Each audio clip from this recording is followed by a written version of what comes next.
Hello everyone, welcome to my channel. আশা করি তোমরা সবাই ভালো আছো। বর্ষা শুরু হয়ে গেছে আর ইলিশ মাছের সিজনও চলে এসেছে। সবাই কম বেশি ইলিশ মাছ খাচ্ছ। সর্ষে ইলিশ তো ইউজুয়ালি হয়ই, বাট শাক আর ইলিশ মাছ দিয়ে চচ্চড়ি খুব কমই বানানো হয়। বাড়িতে দেখলাম পুঁই শাক রয়েছে আর দুটো ইলিশ মাছের মাথা রয়েছে, তাই ভাবলাম আজকে ইলিশ মাছের মাথা দিয়ে পুঁই শাক চচ্চড়ি রেসিপি বানিয়ে দেখাবো তোমাদেরকে।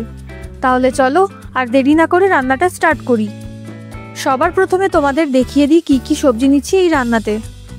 এখানে নিয়েছি পুঁই শাক, কুমড়ো, পটল, আলু, পেঁপে আর বেগুন, আর এর সাথে রয়েছে ইলিশ মাছের মাথা।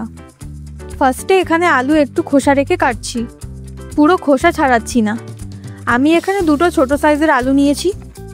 খুব বেশি আলু দিও না, তাহলে ভালো লাগবে না। তারপর বেগুন নিয়ে একটু ছোট ছোট করে কেটে জলে ভিজতে দিলাম। তারপর পটলটারও পুরো খোসা ছাড়াচ্ছি না, যেহেতু এটা চচ্চড়ি তাই একটু খোসা রাখছি।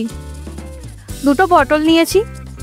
এবার হাফ পেঁপে নিয়ে সেটার খোসা ছাড়িয়ে দানাগুলো বাদ দিয়ে কেটে নিলাম।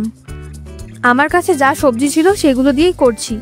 তোমরা চাইলে এর মধ্যে মূলো, বরবটি বা কচুও অ্যাড করতে পারো। তারপর কুমড়ো হাফ করে কেটে নিলাম, কারণ যা পরিমাণ বানাবো সেই মতো সবজি দেবো। খুব বেশি দিলে ভালো লাগবে না খেতে।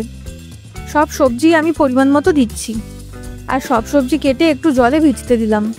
পুঁই শাকের ডাঁটাগুলো থেকেও খোসা ছাড়াচ্ছি, নাহলে সেদ্ধ হতে বেশি সময় লাগবে, কারণ এগুলো বেশি মোটা তো তাই জন্য। এই যে দেখো, ডাঁটাগুলো কেটে নিয়ে তারপর ডাঁটার খোসা ছাড়ালাম। এবার পুঁই শাকের পাতাগুলো সাইডটাও কেটে বাদ দিচ্ছি, কারণ এগুলো খেলে অম্বল হয়। অনেকেই বলো পুঁই শাক খেলে অম্বল হয়, তোমরা এইভাবে বানিয়ে দেখো, তাহলে কোনো প্রবলেম হবে না খেতে। পাতাগুলো কেটে নিয়েছি। এরপর কাঁচা লঙ্কা চিড়ে দিচ্ছি। আমি এখানে 4টে কাঁচা লঙ্কা নিয়েছি, তোমরা ঝাল বেশি চাইলে আরও কাঁচা লঙ্কা অ্যাড করতে পারো। পুঁই শাকের পাতা কেটে নিয়ে আর কাঁচা লঙ্কা চিড়ে নিয়ে একটা প্লেটে রাখলাম। তারপর আদারও খোসা ছাড়াচ্ছি। সব সবজি কাটা কমপ্লিট। এই যে সবজিগুলো কিছুক্ষণ জলে ভিজিয়ে রেখেছিলাম, জল থেকে তুলে নিয়ে আবার ভালো করে ধুয়ে নিলাম। এখন এগুলো ধুয়ে নিয়ে একটা প্লেটে রাখলাম। পুঁই শাকের পাতাগুলোও জলে ভিজিয়ে রাখলাম। অন্যদিকে মাছের মাথাগুলো ভালো করে ধুয়ে নিচ্ছি। 2-3 বার ভালো করে ধুয়ে তারপর মাছে নুন, হলুদ গুঁড়ো দিলাম। মাছের দুটো সাইডেই নুন আর হলুদ গুঁড়ো ভালো করে মাখিয়ে দিচ্ছি। গ্যাস অন করে কড়াই বসিয়ে দিয়ে তাতে 3 টেবিল স্পুন মতো সর্ষের তেল দিলাম গরম হওয়ার জন্য। তেল গরম হয়ে গেছে, এবার মাছের মাথাগুলো ভাজতে দিলাম। মাছের একটা সাইডে ভাজা হয়ে গেছে, অপোজিট পার্টটা উল্টে দিলাম ভাজার জন্য। মাছের দুটো সাইড উল্টে পাল্টে ভেজে নিয়ে তুলে নিলাম। একটু ভালো করে ভেজে নিয়েছি। কড়াইতে আর এক্সট্রা কোনো তেল অ্যাড করিনি।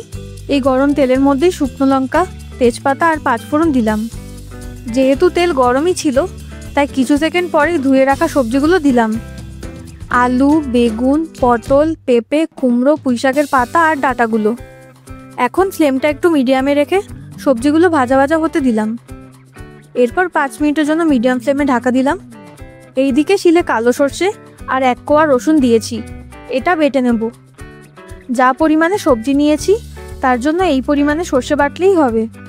খুব বেশি সর্ষে দিলে ভালো লাগবে না খেতে। যাই হোক, অল্প জল দিয়ে এটা মিহি করে বাটছি।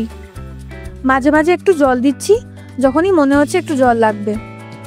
তা বলে বেশি জল দিও না, তাহলে বেশি পাতলা হয়ে যাবে, ভালো করে বাটতে পারবে না। 2 বার করে বাটার জন্য একদম মিহি বাটা হয়ে গেছে। 5 মিনিট পর ঢাকা তুলে নিয়ে সবগুলো মেশাচ্ছি। তারপর অল্প আদা কুড়ে নিয়ে সেটা দিলাম।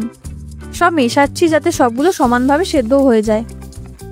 এরপর এতে নুন, জিরে গুঁড়ো, ধনে গুঁড়ো, কাশ্মীরি রেড চিলি পাউডার, হলুদ গুঁড়ো দিয়ে সব মশলা মেশাচ্ছি। মশলাগুলো দেওয়ার পর সর্ষে রসুন একসাথে যে বেটে রেখেছিলাম সেটা অ্যাড করলাম। সবগুলো ভালো করে মিক্স করছি বারবার করে, যাতে কোনো জায়গাতে মশলাটা জমে না যায়। শাকটা যে জলে ভিজিয়ে রেখেছিলাম, জল থেকে ছেঁকে তুলে নিয়ে কড়াইতে দিলাম।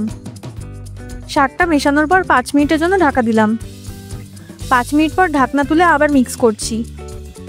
এবারেতে অল্প চিনি দিলাম, কারণ চচ্চড়িতে একটু মিষ্টি ভাবও থাকে। এখন অল্প জল দিলাম, সব যাতে সেদ্ধ হয়। ফ্লেমটা হাইতে রেখে বেশ কিছুক্ষণ ফোটাচ্ছি। কিছুক্ষণ ফোটানোর পর ইলিশ মাছের মাথাগুলো দিলাম। আবার কিছুক্ষণ ঢাকনা দিয়ে তারপর তুলে নিয়ে মাছের মাথাগুলো ভেঙে দিলাম সবজির সাথে। সবগুলো মিক্স করে নিয়ে তারপর অল্প গরম মশলা দেওয়ার পর আবার 2 মিনিট মিশিয়ে নিয়ে রেডি ইলিশ মাছের মাথা দিয়ে পুঁইশাক চচ্চড়ি। আজকে রান্না রেডি। রান্নাটা ভালো লাগলে লাইক, শেয়ার, কমেন্ট করবেন আর সাবস্ক্রাইব করতে ভুলবেন না।